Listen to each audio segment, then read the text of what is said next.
Donc, heureux. Je t'ai envoyé une vidéo de François Roustan qui parle, Oui. enfin, qui explique comment il en est arrivé à se poser la question de la fin du transfert et de la fin de la névrose de transfert. En gros, Mhm. c'est le point, de la question. Lui, il explique, là dans la vidéo, mais aussi j'imagine dans d'autres livres encore, mais dans Comment faire rire un paranoïaque, que Mhm. finalement, pour lui, on en sort par l'hypnose et que même selon Freud, en fait, on en sort par l'hypnose.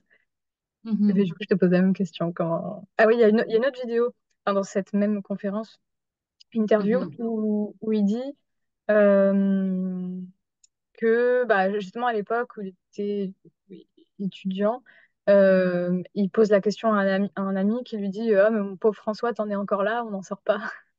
Voilà. Mhm. Donc tu poses la même question. En fait, Ah, mince, là, j'entends plus rien. Ah, ça y est. euh, Ouais, vas-y. oui. Peut-être parce que j'ai déplacé le. Tu m'entends ou pas en fait? Ah ouais. Ça a l'air- C'est bon? Ok. Oui, non, je trouvais déjà l'introduction intéressante parce que bah, du coup, névrose de transfert, je pense que ça renvoie pas à grand-chose pour des personnes qui écouteraient, qui ne seraient pas familières Non. avec les concepts de la psychanalyse, mais en gros, le problème qu'il décrit effectivement et qui m'a aussi vraiment interloquée personnellement, enfin, c'est que bon, il y a un petit peu l'idée du transfert, que du coup, les psychanalystes qui sont d'anciens analysants, enfin, qui peuvent être toujours d'ailleurs analysants par tranche d'analyse au moment où ils exercent la psychanalyse eux-mêmes, mais le transfert qu'ils ont joué avec leur propre analyste a été une façon de rejouer effectivement quelque chose de la relation bon, avec les parents, en gros, pour faire très très vite. Euh, et donc, en fait, il peut y avoir assez durablement, comment dire, euh, comment dire, une sorte de relation infantile avec le psychanalyste, puisqu'il a été mis quand même dans la position parentale, bon, tour à tour, et parfois, enfin, voilà, moyennant plusieurs modulations possibles, mais effectivement, en un sens, il est mis dans la position tutélaire, et donc ensuite, on voit bien que l'un des enjeux de la cure, c'est quand même qu'il y ait une forme d'émancipation du sujet ou de l'analysant par rapport à cette autorité dont il a lui-même investi son psychanalyste, et, et en fait, c'est quand même enfin, c'est un problème très complexe. Et oui, effectivement, on voit des gens qui restent dans une position de déférence, enfin, de soumission en fait intellectuelle par rapport à des figures de maître. Euh, Jusqu'à reprendre parfois enfin, certains maniérismes ou jusqu'à ne jamais pouvoir toucher ou réviser enfin, certaines hypothèses de manière un peu. C'est très troublant. Euh, c'est très troublant. En fait, Euh, ça pose un peu la question de la possibilité même d'être au sein d'une association de psychanalyse dans la mesure où il y a forcément une espèce d'obédience en fait Mm. qui est en jeu. Et Et en fait, oui, c'est à se demander, enfin, c'est vraiment c'est troublant de se dire tout ça pour ça. Un côté, en fait, des années de Mm. psychanalyse pour à l'arrivée être dans cette espèce de docilité, de servilité intellectuelle, avec le fait que le psychanalyste reste éternellement une figure tutélaire, qui est éternellement un rapport de subordination de l'analysant, enfin vis-à-vis de son analyste, qui serait comme une sorte de patron au sens de modèle en fait pour son propre devenir d'analyste à lui. Enfin, il y a vraiment quelque chose d'assez déconcertant.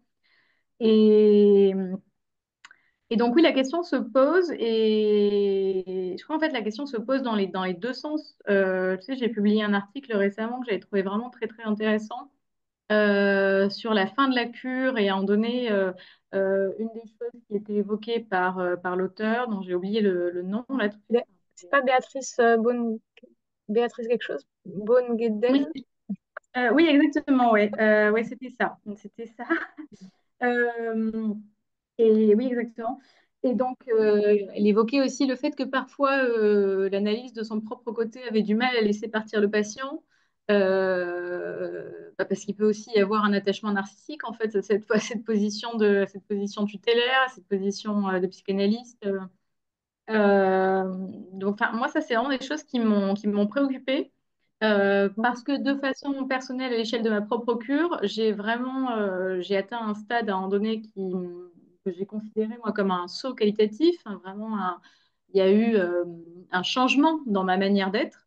quasiment un changement d'ordre ontologique. Enfin, c'est un changement dans le sentiment d'être quotidiennement, dans la, justement le plus grand degré de spontanéité que j'étais capable d'avoir, et donc le sentiment de réalité ou le sentiment d'existence que je me suis mise à avoir, alors que je ne l'avais pas avant d'entreprendre l'analyse et avant de l'avancer jusqu'à un certain point. Et pour moi, à partir de là, ensuite, il y a eu une sorte de déclin de l'analyse au sens où ça s'est mis de plus en plus à ressembler à une conversation ordinaire et même à une forme de blabla et moins à des séances. Et donc, j'ai commencé à le vivre sur le mode de la fin de la cure, en fait. Assez naturellement, la cure était en train de décliner vers sa fin. Et j'ai vraiment eu le sentiment qu'il n'y avait pas vraiment de reconnaissance réciproque de cette situation. C'est-à-dire, j'ai senti qu'il y avait comme une fixation peut-être de l'analyste à sa propre position et, et de mon côté, vraiment le sentiment de plus vraiment pouvoir travailler à l'intérieur de ce cadre, de voir un petit peu trop quels étaient les angles morts, de voir à quel point en même temps ces angles morts n'étaient pas non plus contradictoires avec le fait d'avoir atteint, encore une fois, un niveau satisfaisant, un niveau suffisamment bon vraiment d'analyse. Et, et donc, en fait, comment dire, ben, la sortie, la sortie, justement, elle s'est un petit peu faite. C'est marrant, j'aimais bien cette idée d'explosion.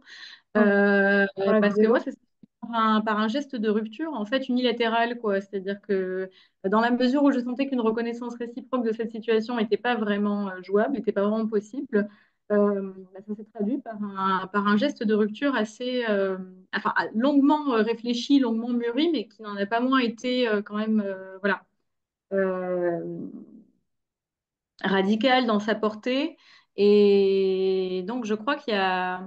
Mais c'est vrai que je me suis vraiment posé la question, c'est-à-dire qu'en terminant, j'avais vraiment l'impression, là, pour le coup, de rejouer quelque chose à l'égard de mes parents, mais comme si à ce moment-là, il fallait que je prenne résolument l'initiative, puisque justement, il n'y aurait pas non plus une reconnaissance mutuelle du fait que j'avais accédé à un certain statut ou à un certain niveau d'autonomie plutôt. Que du coup, je devais me reconnaître moi-même comme étant arrivé à ce stade.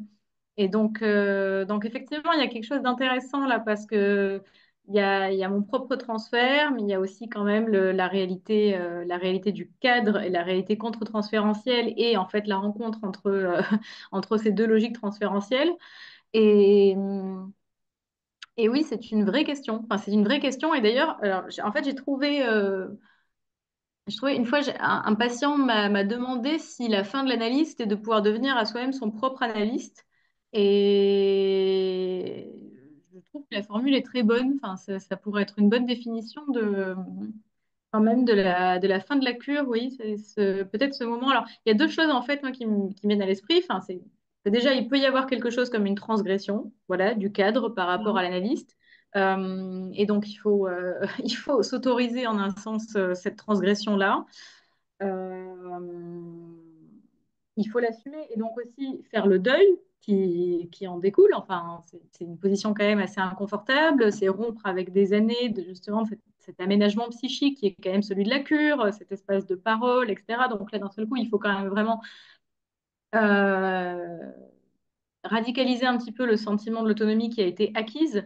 La deuxième chose qui me vient à l'esprit, c'est vraiment une phrase que j'avais trouvée chez Winnicott qui m'avait vraiment frappée, comme d'habitude avec Winnicott, mais c'est peut-être parce qu'il y a cette espèce de pragmatisme anglais en fait chez lui qui le sauve un peu des écueils qu'on peut trouver parfois chez certains analystes français, mais ou en tout cas des écueils que j'ai pu vivre moi à l'échelle de ma propre cure. C'est qu'il dit que la cure est terminée quand en fait le patient s'aperçoit que d'une certaine façon les problèmes et les solutions doivent être retrouvés dans l'existence elle-même, dans l'expérience pratique. Euh, et ça m'avait frappé. C'est-à-dire qu'il y a un moment effectivement où le sujet a besoin de trouver les solutions dans la vie elle-même. C'est pas la vie pose un certain nombre de problèmes et on va essayer de trouver des accommodements, des aménagements en analyse pour comment dire élaborer ces problèmes et donc trouver un début de solution en séance ou voilà le moment où il n'y a plus vraiment... parce que, comment dire, quand un sujet est en analyse, quand même, malgré tout, alors au départ, il y a peut-être une illusion où le sujet surinvestit la psychanalyse en s'imaginant que ça va magiquement voilà, résoudre tous les problèmes. Bon, il y a évidemment un moment où cette position est modérée, c'est-à-dire qu'il faut qu'il attende quand même davantage de lui-même et de sa propre vie et moins de ce qui, voilà, des séances, parce que le psychanalyste n'est pas quelqu'un qui a une baguette magique, en fait, et du coup, ça suffit pas juste d'aller aux séances, en fait, pour espérer que les choses puissent aller mieux. Euh, et puis, voilà, il y a un moment où le fait de trouver des solutions en général est partagé entre les séances et le fait de s'engager dans un certain nombre d'actes dans la vie concrète. Je pense que la cure est vraiment terminée au moment où le sujet conçoit que les solutions, c'est intégralement quelque chose qui peut se passer à l'échelle de l'existence directement et plus de façon partagée entre justement le commentaire de l'existence en quelque sorte, hein, ou les séances, même si bien sûr, voilà, commentaire de l'existence, c'est pas une bonne définition de la psychanalyse, mais et, hum, et la vie réelle. Et je crois que enfin, cette formule ouais, de Winnicott, je Mm. la trouvais assez éloquente, c'est qu'à un moment donné, le sujet a suffisamment de confiance pour savoir euh, que les problèmes que la vie ne cesse en fait de lui apporter sont des problèmes auxquels il peut remédier de façon concrète par une série d'engagements dans l'existence, par une série d'actes. Euh, Et je crois que l'analyse est terminée quand en fait il y a vraiment le sentiment que ça devient inutile de chercher à l'élaborer en fait, hein, de chercher à l'élaborer verbalement, discursivement, psychiquement. Euh, et ou même là, ça devient à ce moment-là carrément une aliénation, je pense en fait, de continuer à justement à dépenser son argent et à aller blablater. euh, alors qu'il y a cette possibilité qui s'est ouverte, peut-être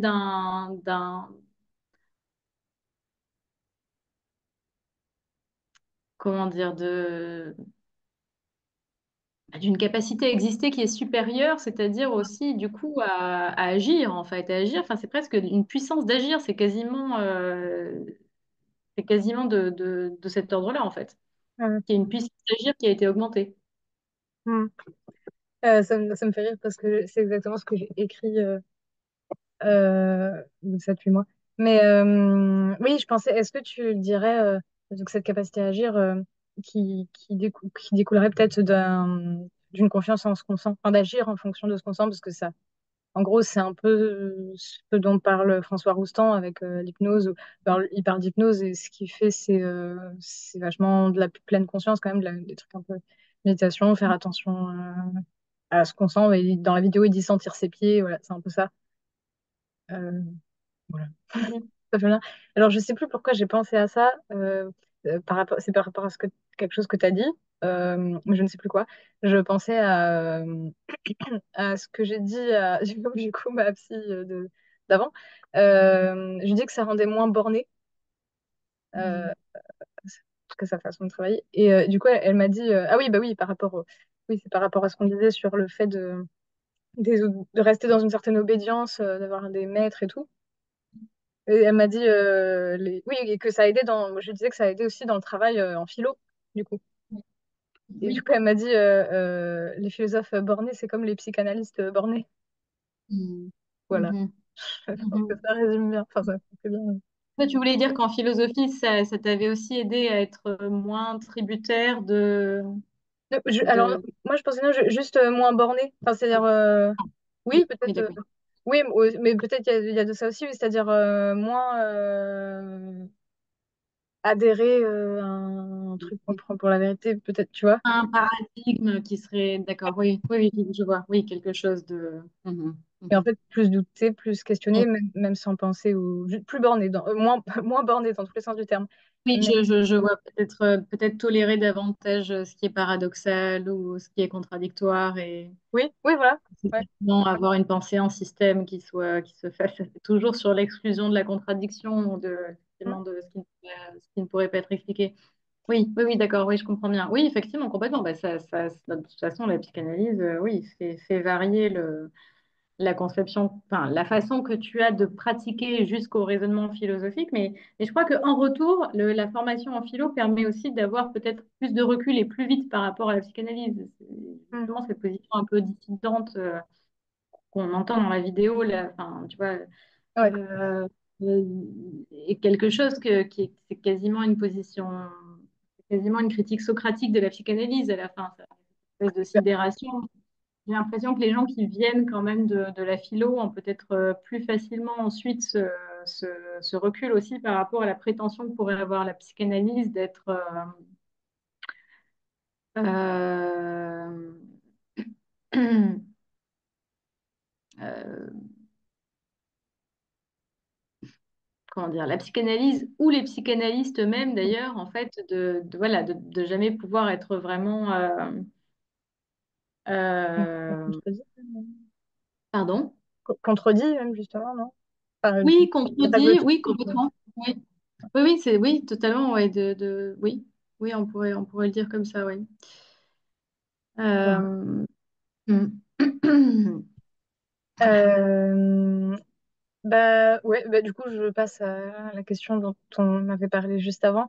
Euh, Mhm, En écoutant d'autres psychanalystes, je les ai entendus dire que les gens venaient pas forcément parce qu'ils se sentaient voilà, mélancoliques, tristes, mais juste parce qu'il y avait une sorte d'être mal général.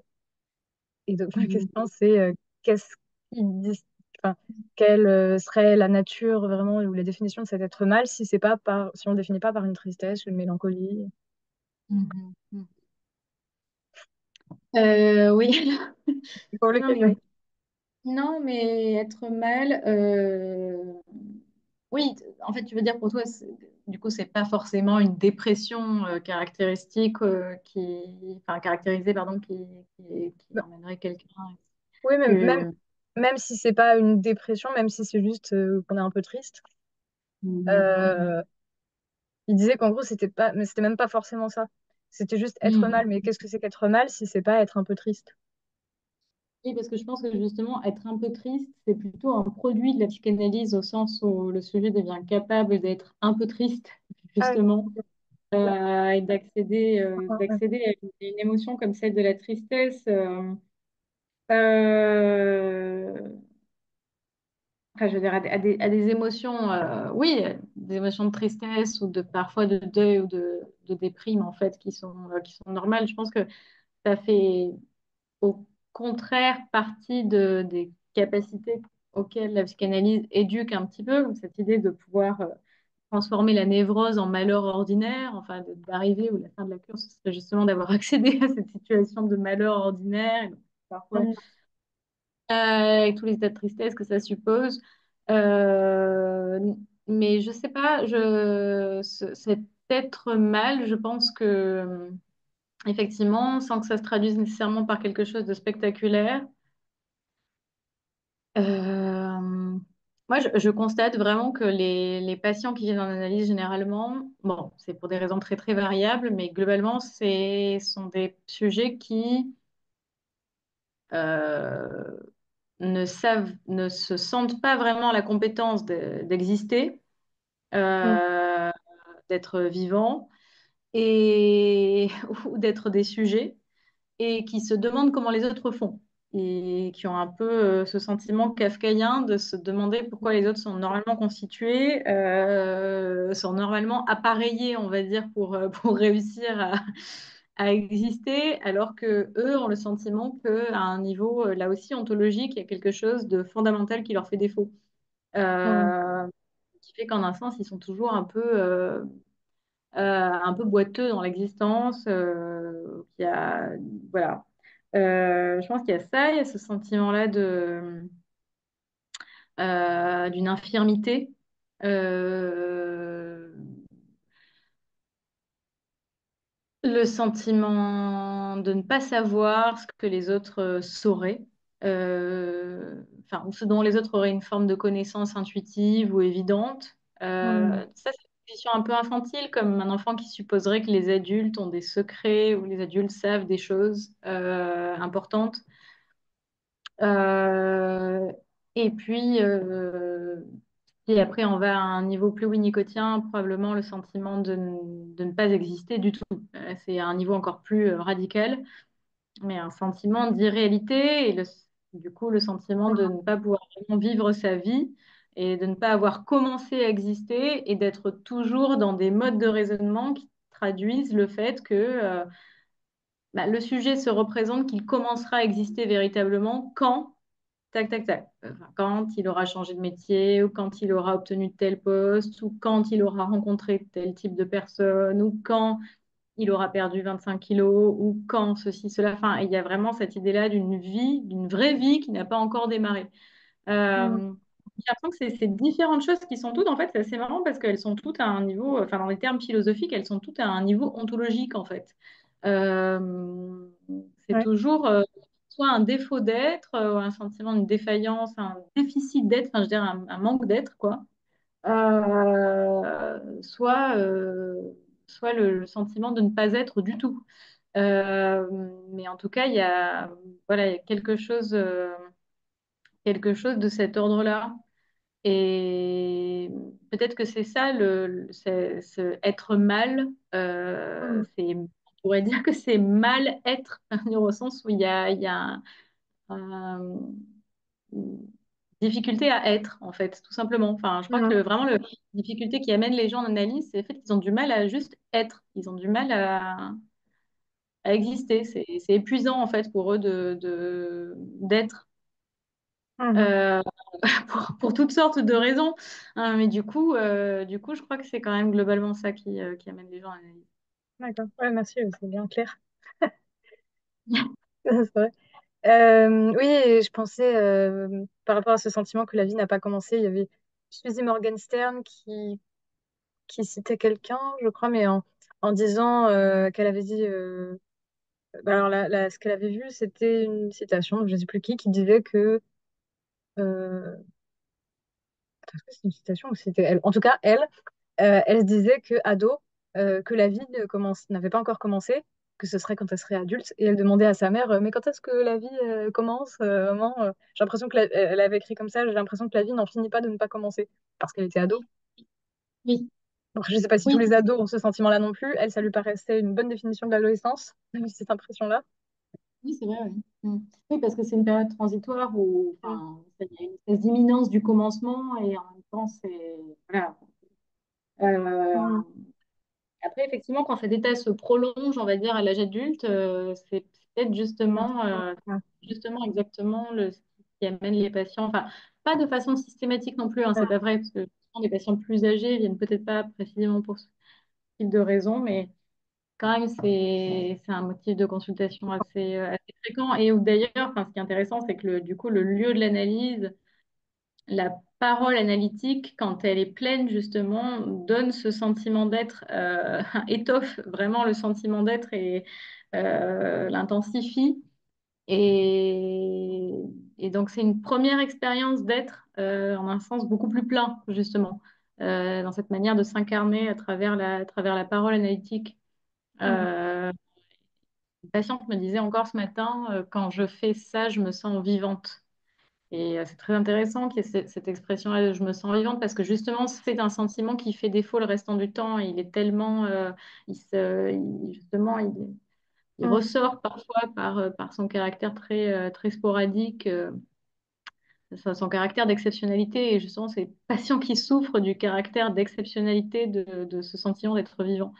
Euh, Est-ce que, mais quand on parlait de l'adolescence, est-ce que tous les adolescents passent par là ou est-ce que c'est aussi quand même particulier d'avoir ce sentiment très fort à l'adolescence, même si ça ne dure pas ensuite? Ou c'est une étape euh, normale de l'adolescence, de passion? non, je pense que c'est une étape normale d'adolescence par encore une fois, le caractère de période charnière en fait à l'adolescence. Après, Ouais. à des degrés variables, et je pense qu'il y a quand même une sorte de continuum et que c'est vraiment, euh, il y a des gens pour lesquels quand même l'angoisse qui est liée à ce sentiment-là Mm. atteint des seuils qui sont quand même. Mais je pense que par ailleurs, le sentiment est normal, oui. D'ailleurs, Winnicott fait souvent des remarques comme ça sur le fait que une chose qui est tout à fait normale à l'adolescence, si elle persiste, devient en fait une maladie mentale. Mais qu'en fait, Mm. dans quasiment toutes les maladies mentales, on trouve toutes sortes de choses qui, à l'adolescence, en revanche, sont absolument normales. Ouais, Donc, ok. donc c'est une bonne. Enfin, je pense que ça Bon, rejoint un peu ce que tu dis, oui. ouais, Mm. d'accord. Et bon, bah, dernière question. Donc, on avait eu une discussion sur la rumination où tu disais que la rumination était plutôt ce qui se passait quand il n'y avait pas d'analyse. Mhm. Euh, la question était partie de l'idée que certaines maladies pouvaient être plus proches de la santé qu'on ne pensait. Et donc, par exemple, sans parler de rumination, si l'analyse crée davantage de troubles, euh, par exemple le stress, éventuellement au point de vomir, comment faire la part des choses entre la réaction normale liée à l'analyse qu'il faudra dépasser, surmonter, et des effets qui seraient tout simplement néfastes. Oui. Euh, oui. Question complexe, oui. Mais oui, pour la rémunération, je me souviens. Euh, Du coup, Pardon? je disais sans parler du coup de cet effet-là, mais aussi des effets Oui. plus physiques embêtants. Mhm, mhm. Oui. Voilà, qu'est-ce qu'il y en a Oui, de qui plus sont liés au normal? fait qu'en psychanalyse, on travaille essentiellement, comment dire, à partir de l'angoisse. Mm, Et donc parfois l'angoisse est aussi décuplée par la psychanalyse. Et ça, en fait, en réalité, en fait, tout le monde n'est pas capable de tolérer ça, hein. Enfin, il y a beaucoup de gens qui interrompent mm, l'analyse ou qui font quelques semaines d'analyse et après c'est terminé parce que déjà, ça leur a fait faire beaucoup plus de cauchemars que d'habitude et c'est déjà terminé, en fait. mm. Donc c'est vrai qu'il y a quelque chose là de... Non, je pense qu'il y a vraiment... comment dire? C'est pas évident, en fait. C'est pas évident. Est-ce que Euh, je peux te proposer une hypothèse qui me vient en même temps? mhm. Donc, on a 10 minutes. Est-ce que c'est pas plus positif que négatif quand, malgré ça, on a quand même derrière l'intuition que c'est un progrès? Mais parce qu'on Oui, bien sûr. En fait, ce qui fait la différence, c'est finalement c'est bénéfique. de l'intensité de la foi dans le dispositif analytique, hein. C'est-à-dire qu'effectivement, plus le sujet a adhéré à ce dispositif, et plus ensuite l'angoisse peut être tolérée parce qu'il y a vraiment une Mm. conviction interne très très forte que tout ça est un mal pour un bien, ou que Mm. et effectivement, là, Ce qui c'est une forme de douleur vertueuse, en fait, comment dire, un dégât collatéral, mais euh, mais ce qui peut être dangereux aussi. Donc, ou même, enfin d'ailleurs, ce qui peut donner le désir de, enfin, je pense que, comment dire, en fait, normalement, le cadre psychanalytique, quand il est bien construit, doit permettre de naviguer, on va dire, dans la douleur, dans les choses les plus douloureuses, et justement de façon un peu contrôlée. mm, Donc, il doit y avoir ce sentiment de sécurité, paradoxalement aussi, quand même, chez l'analysant. C'est-à-dire qu'à la fois, il prend tous ses risques, mais il ne les prend pas non plus de façon anarchique et hors cadre. Donc, c'est pour ça que je dis, plus la confiance dans le cadre est élevée, plus l'adhésion interne au dispositif psychanalytique, même lui-même en général, est élevée, euh, plus il y a le sentiment quand même que le sujet va pas se brûler les ailes ou se blesser lui-même, en fait, dans un sens, mm, en, en explorant vraiment comme ça parfois les profondeurs de son être ou en éveillant certaines douleurs. Il y a vraiment l'idée que là, justement, il peut se permettre de le faire et donc il n'est pas obligé d'appliquer les défenses qu'il appliquait mm, habituellement parce qu'il y a ce cadre-là qui est quand même un cadre sur les limites duquel, idéalement, il va quand même toujours retomber.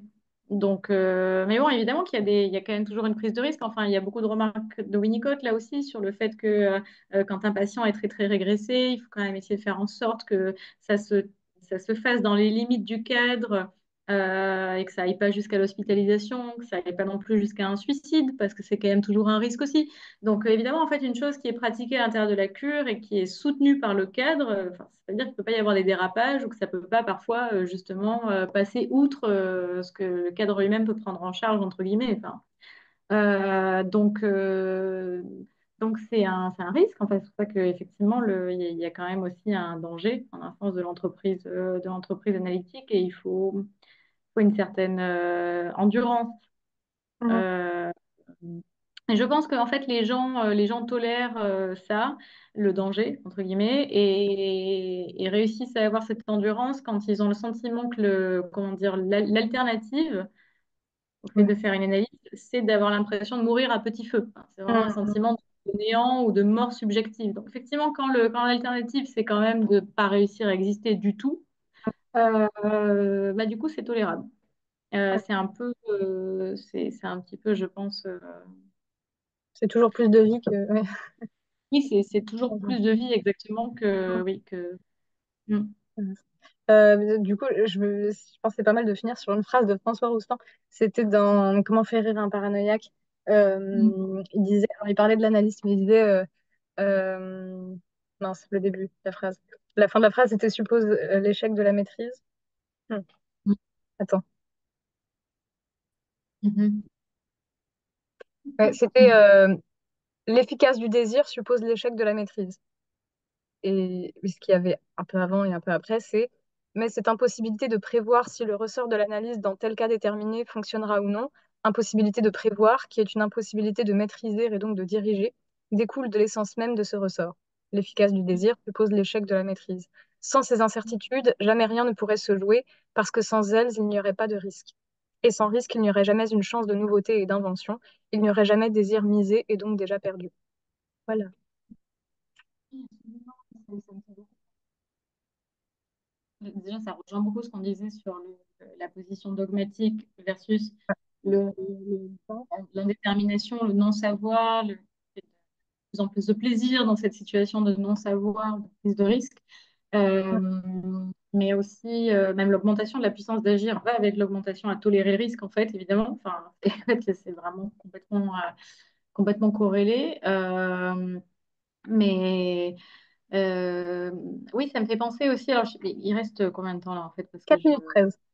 il reste 4 minutes, oui, non, ça me fait penser à ce que dit Christophe Dejour, un truc qui m'a vraiment, en fait, dont je me suis beaucoup servi dans ma thèse, euh, que j'ai réécouté récemment.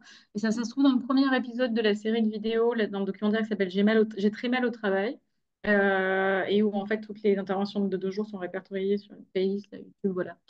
Dans la première vidéo, il parle de l'essence du travail, c'est très intéressant, enfin philosophiquement toujours d'essayer de définir le travail. Et il définit le travail comme étant à chaque fois l'écart entre la règle prescrite et la réalité de ce que va faire le travailleur, en fait.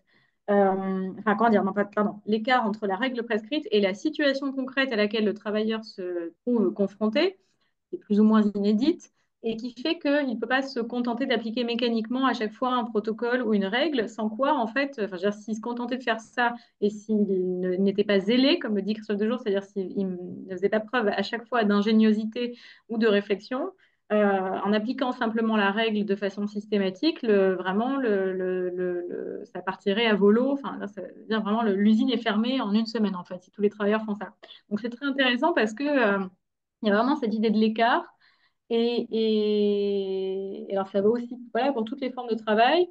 Euh, il y a l'idée que en fait le travail est défini par ce qui résiste justement à la compétence et à la maîtrise. C'est ce qui en fait le Mm. travail commence à partir du moment où quelque chose dans le réel résiste à mon savoir-faire. Et c'est là que je suis au travail. C'est quand il y a cette résistance et que donc moi, en tant que personne qui sait ou en tant que personne qui maîtrise, eh ben, je suis mis en échec et que du coup, ça génère de la souffrance, de la frustration, de la colère, mais que tous ces affects négatifs ont une fonction de stimulation de l'intelligence. L'intelligence elle-même permettant ensuite à terme de trouver une solution, mais ça suppose que je tolère cet état momentané de frustration, de colère et de sentiment d'échec. Et en fait, c'est pas, comme il le dit, c'est pas une conséquence regrettable du travail, c'est le travail lui-même. C'est-à-dire qu'en fait, tous ces affects et tout ce processus en fait qui aiguillonne vraiment l'intelligence, qui permet éventuellement à terme, dans le meilleur des cas, de trouver une solution, et ben, c'est le processus même du travail.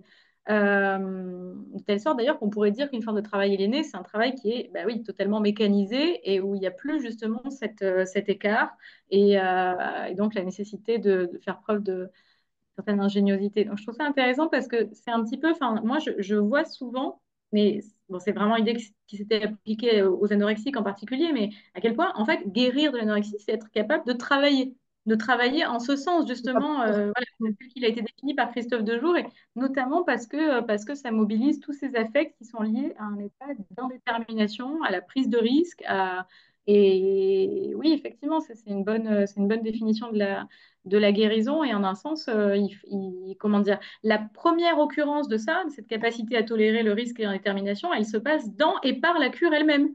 C'est-à-dire que la cure n'est possible que pour autant que le patient consent à prendre ce risque. Et c'est peut-être le premier de tous les risques qui fait qu'ensuite, effectivement, en un sens, il est Mm. capable d'en prendre. Donc, On a moins d'une minute, c'est parfait. Bah, du coup, je vais conclure. Euh, je reporte les gens à ton essai qui s'appelle La maladie du faux-soi, enquête sur l'anorexie mentale. Publié il y a à, des textes plus récents dans le blog, sinon, voilà, ça me ouais, paraît déjà un peu vieux, mais un oui. blog, dans la revue Huis Clos, bah, justement sur euh, le lien à l'apprentissage des anorexiques qui sont pas capables d'apprendre parce qu'elles sont. Avec le vide ces derniers Voilà, temps, oui, beaucoup sur le ouais, vide et du beaucoup vide. aussi sur le travail et l'apprentissage. Ouais. Oui, complètement. Complètement. Voilà, parfait. Bah, merci beaucoup. Et merci à